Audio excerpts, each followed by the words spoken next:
నిరంతర స్తోత్రార్హుడు యేసుక్రీస్తు ప్రభు వారి ప్రశస్త నామంలో ఉదయకాలపు వర్తమానాల కొరకు ఎదురు చూస్తున్న మీ అందరికీ ఇమాన్యుయల్ మినిస్ట్రీస్ తరపున మా శుభాభివందనాలు తెలియచేస్తూ ఉన్నాను.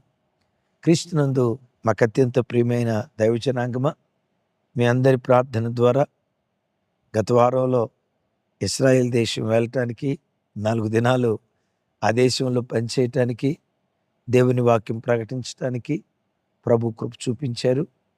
మా ప్రయాణాల కొరకు ప్రార్థన చేసిన మీ అందరికీ మేము రుణస్థులం.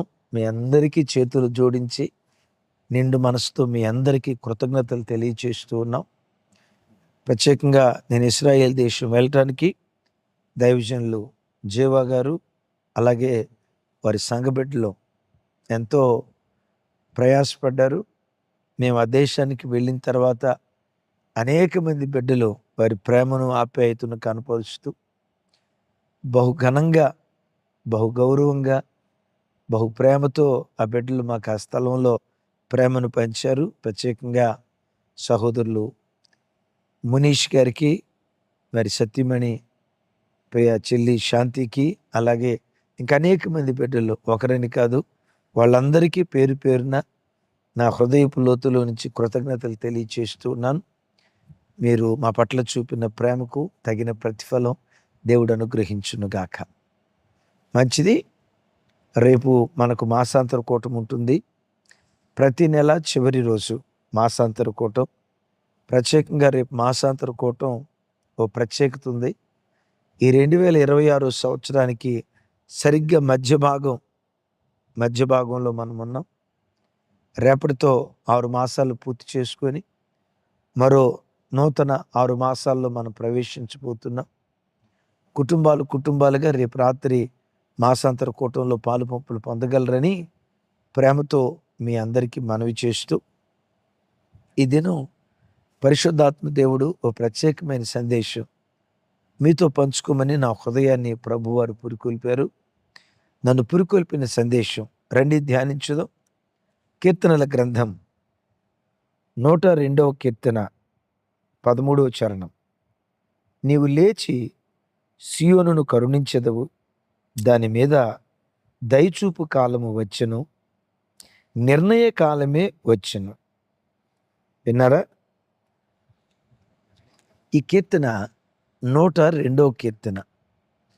ఈ కీర్తన ఎవరు రాశారో, కీర్తనకారుని పేరేంటో పరిశుద్ధ గ్రంథమైన బైబిల్లో ఈ స్థలంలో స్పష్టంగా గ్రంథస్థం చేయబడల.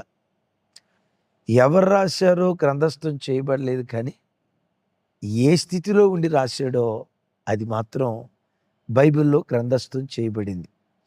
ఏ స్థితిలో ఉండి రాశాడు అంటాడు కదా, దుఃఖము చేత ప్రాణము సొక్కినవాడు యెహోవా సన్నిధిన పెట్టిన మొర. దుఃఖము చేత ప్రాణము సొక్కినవాడు దుఃఖించాడు. ఎంతగా దుఃఖించాడు అంటే ప్రాణం సొక్కిపోయేంతగా దుఃఖించాడు. ఇది మనకు అర్థం కావాలంటే, ఎప్పుడైనా కోపంతో చిన్నపిల్లలను తల్లిదండ్రులు కొట్టారనుకోండి, వాడు వెక్కి ఏడ్చి, గొక్కబట్టి ఏడ్చి, ఇక ఏడ్చి పూర్తిగా అలిసిపోయిన తర్వాత చిన్నపిల్లలు అంటారు చూసారా, అదే సొక్కిపోవటం అంటే. ఏడ్చి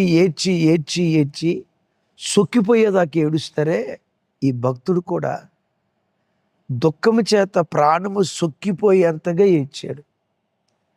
ప్రాణం సొక్కిపోయేంతగా ఏడ్చాడంటే ఆయనకి ఎదురైన కష్టాలు, ఆయన అనుభవిస్తున్న శ్రమలు మామూలువి కాదు కదా. ఏమండి, ఒక మనిషికి కోపం తేలిగ్గా వస్తుందేమో కానీ దుఃఖం తేలిగ్గా రాదు. ఏడవాలన్నా, దుఃఖపడాలన్నా, కన్నీళ్లు గారవాలన్నా హృదయం పనిచేయాలి. కోపం ఈజీగా వస్తుంది.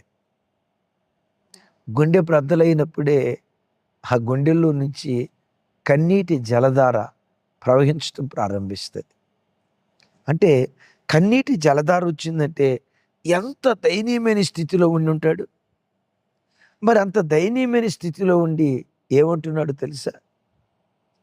దేవా, నీవు లేచి సియోనును కరుణిస్తావు, నువ్వు లేస్తావు, నన్ను కరుణిస్తావు, నా మీద దయ చూపుతావు.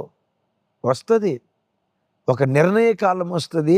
ఆ నిర్ణయ కాలాన నా పట్ల నువ్వు తప్పక దయ చూపుతావు అని ఎలాంటి విశ్వాసపూరితమైన మాటలు మాట్లాడుతున్నాడో ఒకసారి ఆలోచించండి. ప్రాణము సొక్కిపోయేంతగా దుఃఖించాడు, ఏడ్చాడు. ప్రాణం సొక్కిపోయేంతగా దుఃఖించాడంటే అన్ని కష్టాలు ఆయన ఆవరించాయి కదా. మరి ఆ కష్టాలు అనుభవిస్తూ ఏడ్చి ఏడ్చి ఎలా అనుకోవాలి, నేను చచ్చిపోతా, నేను ఎవరి కోసం బ్రతకాలి, ఎవరి కోసం బ్రతకాలి, దేనికోసం బ్రతకాలి, ఈ సమస్యల సుడిగుండమా దాటలేను, ఈ దుఃఖ సముద్రాన్ని దాటగలిగే శక్తి, ఓపిక, అనుకూలత నాకు లేవు, ఈ బాధ అనుభవించే కంటే, ఈ ఏడ్పును అనుభవించే కంటే చచ్చిపోతే మంచిదిగా అని తను అనుకోలా. విన్నారా?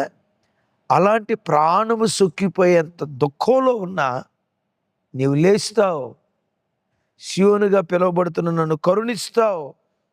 విశ్వాసపు వాక్కు మాట్లాడుతున్నాడు. తమ్ముడు, చెల్లి, ఒకవేళ ఈ వాక్యం వింటున్న నీ బ్రతుకులో ప్రాణం సొక్కిపోయేంత బాధలు నేను తరుముతున్నాయా? ప్రాణం సొక్కిపోయేంతగా ఏడ్చిన దినాలు నిన్ను ఆవరించాయా? ఇలాంటి దినాల్లో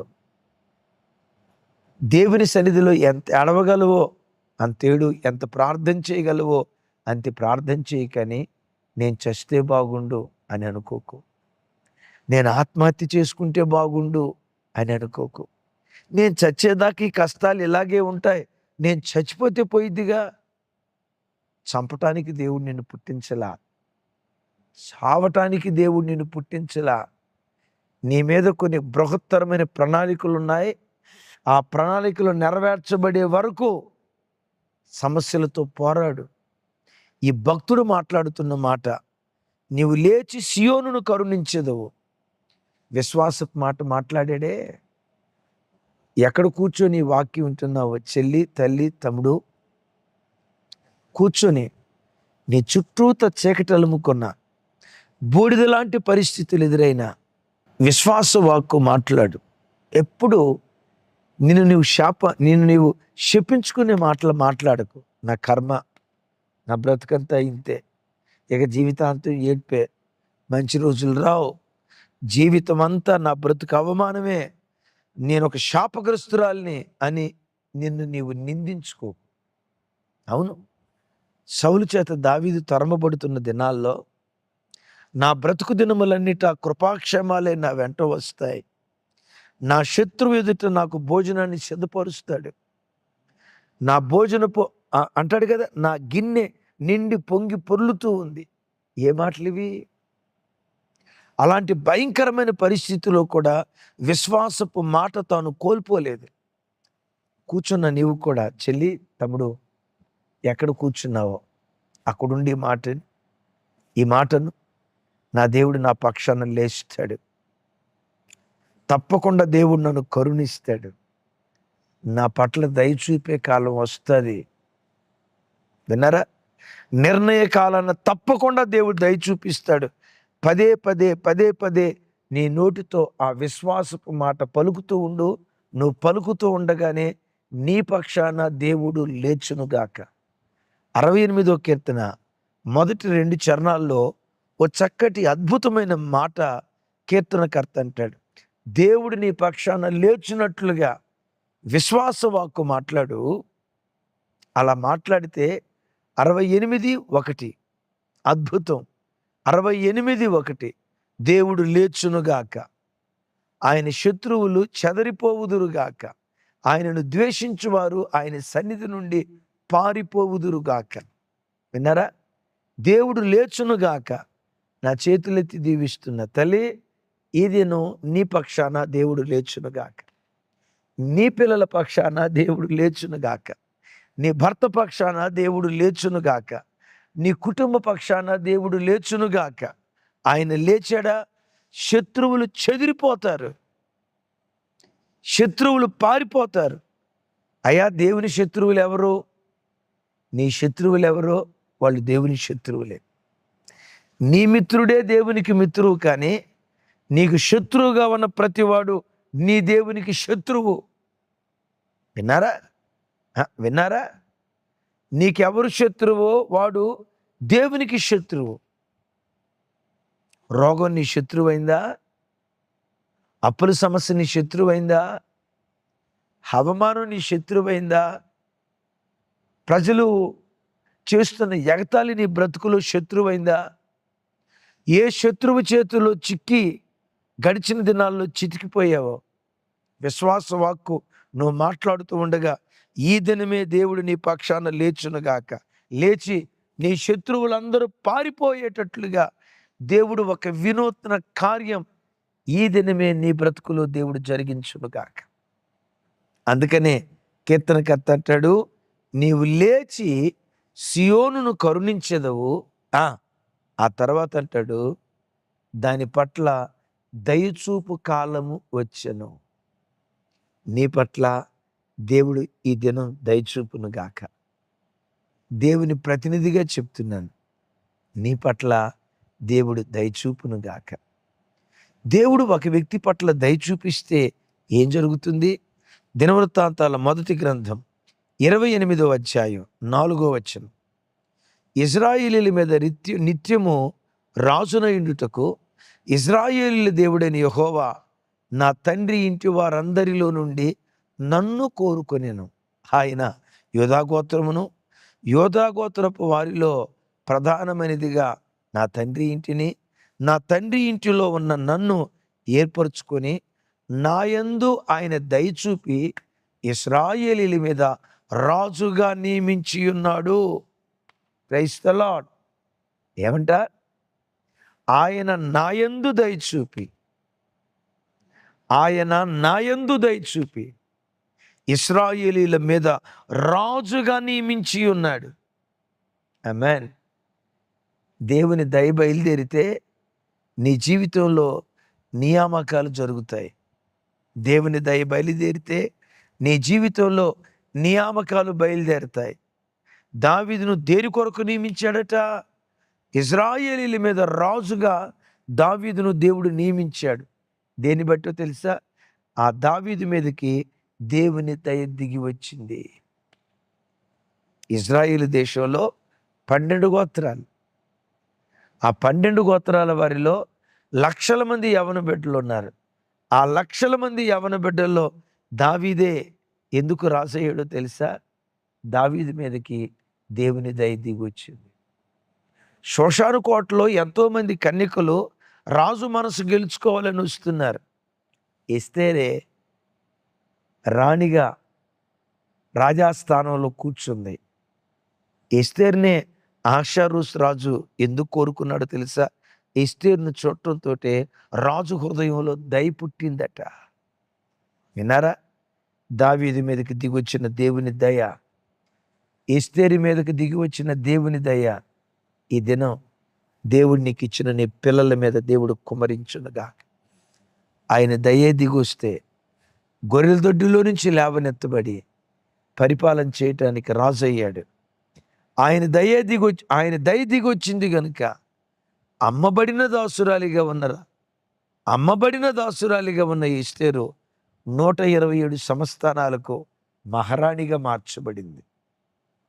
ఆయన దయ పెంట కుప్పల మీద పడిపోయిన ఒక దరిద్రును లేవనెత్తి సింహాసనం మీద కూర్చోబెట్టగలదు. నా దేవుని దయ యేసు నామం పేరిట ఈ దినమే నిన్ను దర్శించునుగాక. అంటాడు, నీవు లేచి సియోనును కరుణించెదవు,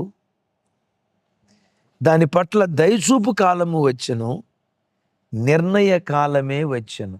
అంటే ఏంటి దీని అర్థం?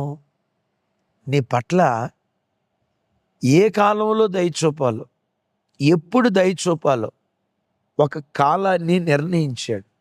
నేనంట, నువ్వేం టెన్షన్ పడకుండా, మా తెలంగాణ భాషలో చెప్పాలంటే గాబరా పడకుండా, కలవరపడకుండా, అదెట్లా ఇదెట్లా అని నువ్వు టెన్షన్ తెచ్చుకొని, నువ్వు బీపీ తెచ్చుకొని, ఇంటి వాళ్ళందరికీ బీపీలు తెప్పించి, నీవు రోగిష్టిదానివై ఇంటి వాళ్ళందరినీ రోగిష్టులు చేసే ఇలాంటి కార్యక్రమాలు నీ జీవితంలో జరగకుండా దేవుని ప్రతినిధిగా చెప్తున్నాను. ఒక కాలాన్ని నా దేవుడు నిర్ణయించాడు. నా పట్ల దయచూపే కాలాన్ని దేవుడు నిర్ణయించాడు. నన్ను కరుణించే కాలాన్ని ఒకటి దేవుడు నిర్ణయించాడు. నా పక్షాన లేచే ఒక కాలాన్ని దేవుడు నిర్ణయించాడు. ఆ నిర్ణయ కాలం వచ్చే వరకు ఓపికతో నేను కనిపెడతా అనని ఈ దినం నుండి నువ్వు కనిపెట్టడం ప్రారంభించు. దేవుడు నిర్ణయించిన కాలం వచ్చినప్పుడు అది జరగకుండా ప్రపంచమంతా వ్యతిరేకంగా నిలవబడిన దేవుడు నిర్ణయాన్ని ఎవడు ఆపలేడు. ఆయన తలుపులు తెరవగా మోయగలిగిన వాడెవడు? ఆయన కార్యము చేయగా ఆయన కార్యము చేయగా త్రిప్పగలిగిన వాడెవడు? ఆయన బాహు చాపగా రద్దుపరచగలిగిన వాడెవడు? నిర్ణయకాలం మేబీ అది ఈరోజేనేమో. నిర్ణయకాలం వచ్చే వరకు నువ్వు కనిపెడితే తెలుగులో ఒక సామెత ఉంది, కళ్యాణం వచ్చినా కక్కొచ్చినా ఆగదంట. తెలుసా మీకు ఈ సామెత? కళ్యాణం వచ్చినా కక్కొచ్చినా ఆగలి. ఏమ్మా ఎప్పుడు పెళ్లి చేస్తారు? కూతురు పెళ్ళి కాకుల్లాగా సూటిపోటి మాటలతో పొడుచుకొని తింటున్నారు. ఏమండే, కూతురు పెళ్ళి సమయానికి చేయాలని ఏ తల్లికి ఉండదు, ఏ తండ్రికి ఉండదు. ఈ చుట్టూతో కొంతమంది అమ్మలక్కలు ఉంటారు కదా, అది ఓదార్పు పేరిట రాక్షసానందం మొదటం అర్థం కాదు. పిల్లల దగ్గరికి వచ్చి అంటారు, అమ్మో మేం బతికున్నది ఎన్నాళ్ళు మీ అమ్మా నాన్న నీ పెళ్లి చేయరు. పప్పు ఎప్పుడు పెడతా?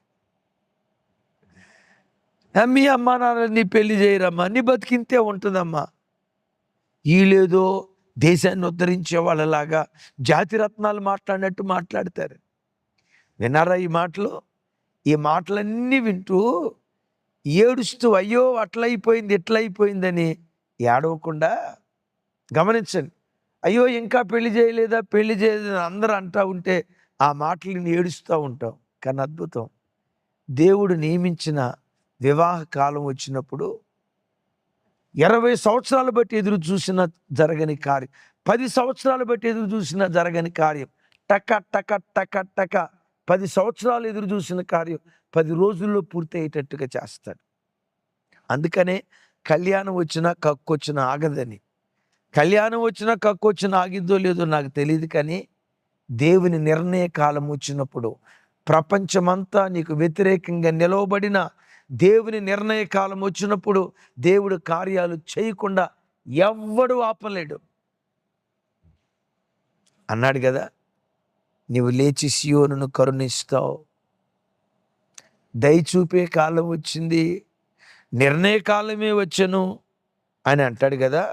16వ వచనంలో అంటాడు, ఇదే కీర్తన 16వ వచనంలో అంటాడు, ఏలయనగా యెహోవా సియోనును కట్టి ఉన్నాడు, ఆయన తన మహిమతో ప్రత్యక్షమాయెను. పై వచనాల్లోనేమో నువ్వు లేచి సియోను కడతావు, సియోను కరుణిస్తావు అంటాడు. 16వ వచనానికి వచ్చేసరికి యెహోవా సియోనును కట్టి ఉన్నాడు. ఇప్పుడను కూలిపోయిన నా కుటుంబాన్ని దేవుడు కడతాడు. కోల్పోయిన ఉద్యోగాన్ని మరలా తిరిగి తప్పకుండా అనుగ్రహిస్తాడు. కోల్పోయిన దానికంటే శ్రేష్టమైన దాన్ని దేవుడు ఇస్తాడు. మోయబడిన గర్భాలు దేవుడు తెరుస్తాడు. నా పట్ల దేవుడు దయ చూపిస్తాడు. గొర్రెల దొడ్డిలో నుంచి దావీదును లేవనెత్తి సింహాసనం మీద కూర్చోబెట్టినట్లుగా ఒకానొక రోజు నా దేవుడు నన్ను సింహాసనం మీద కూర్చోబెడతాడు. ఎక్కడ నా చేతులు చాచే చేతులుగా ఉన్నాయో అక్కడే ఇచ్చే చేతులుగా నా దేవుడు మారుస్తాడు. ఏడ్చిన చోటే నా దేవుడు నవ్వులు పుట్టిస్తాడు. నే పడిన చోటే పతాక స్థాయికి నా దేవుడు లేవనెత్తుతాడు. అవమానం పొందిన చోటే, నింద పడిన చోటే రెట్టింపు ఘనత నా దేవుడు నాకు అనుగ్రహిస్తాడు. పదే పదే నోటితో ఉచ్చరించు, నువ్వు సియోనును కడతావు అని పై వచనాల్లో ప్రవచిస్తే 16వ వచనానికి వచ్చేసరికి అంటాడు, యెహోవా సియోనును కట్టి ఉన్నాడు. కట్టిస్తాడు కాదు, కట్టించబోతున్నాడు కాదు, కట్టి ఉన్నాడు. నీ జీవితంలో కూడా నువ్వు విశ్వాసంతో మాట్లాడు. ఏది విశ్వాసంతో పలికావో తప్పకుండా దేవుడు దాన్ని జరిగించునుగాక. ఆమేన్. అలా జరిగించున్నట్లుగా ఇంతకాలం ఆలస్యమై ఎదురు చూస్తూ వచ్చిన కార్యాలు ఈ దినమే దేవుడు జరిగించినట్లుగా మీ కొరకు చిన్న ప్రార్థన చేస్తాను. ఏకీభవిస్తారా? సర్వశక్తి గల తండ్రి, సకల ఆశీర్వాదాలకు కారణభూతుడా, మాతో మీరు మాట్లాడిన శ్రేష్టమైన మీ మాటలకై స్తోత్రాలు. నీవు లేచి సియోనును కరుణిస్తావు. దయచూపే కాలం వచ్చింది. నిర్ణయ కాలము వచ్చినని మా పితరులు విశ్వాసంతో పలికారు. నా చేతులెత్తి ఈ ప్రార్థనలో ఏకీభవిస్తున్న ప్రతి బిడ్డను దీవిస్తూ ఉన్నాను. ఈ బిడ్డల పట్ల మీరు దయ చూపుదురుగాక. ఈ బిడ్డల పట్ల మీ కనికరం చూపుదురుగాక. ఈ బిడ్డల పట్ల మీ కృప చూపుదురుగాక. దయ చూపే కాలంగా, నిర్ణయ కాలంగా ఈ దినమే మీరు చేయుదురుగాక. ఏ కార్యాల కొరకు కొన్ని సంవత్సరాల నుంచి ఎదురు చూస్తున్నారో, ఏ ఉద్యోగం కొరకు ఎదురు చూస్తున్నారో, ఈ దినమే ఆ బిడ్డలు చక్కటి ఉద్యోగాన్ని పొందుకొందురుగాక. ఈ దినమే ఒక గొప్ప అద్భుతాన్ని వారి జీవితాల్లో చవిచూచుదురుగాక. వారి దుఃఖ దినాలు సమాప్తమగునుగాక. వివాహాల కొరకు ఎదురు చూస్తున్న బిడ్డలకు చక్కటి జీవిత భాగస్వాములను నీ బిడ్డలకు మీరు ప్రసాదించుదురుగాక. చేతులెత్తి నీ ప్రజలను దీవిస్తూ యేసు నామం పేరిట ప్రార్థించి స్తుతించి పొంది ఉన్నాము తండ్రి. తండ్రి అయిన దేవుని ప్రేమ, కుమారుడైన యేసుక్రీస్తు వారి దివ్య కృప, పరిశుద్ధాత్మ దేవుని సహవాసం మనకు సకల పరిశుద్ధులకు సదా తోడయుండి నడిపించునుగాక. ఆమేన్, ఆమేన్, ఆమేన్. Thank you. మీ అందరికీ మరొకసారి మా శుభాలు. ఇజ్రాయెల్ దేశ ప్రయాణం కొరకు ప్రార్థన చేసిన మీ కుటుంబాలన్నిటినీ దేవుడు సమృద్ధిగా దీవించి వర్ధిల్ల చేయునుగాక. మీ పట్ల దయ చూపే కాలం వచ్చునుగాక. అది ఈ దినమే అయ్యుండునుగాక.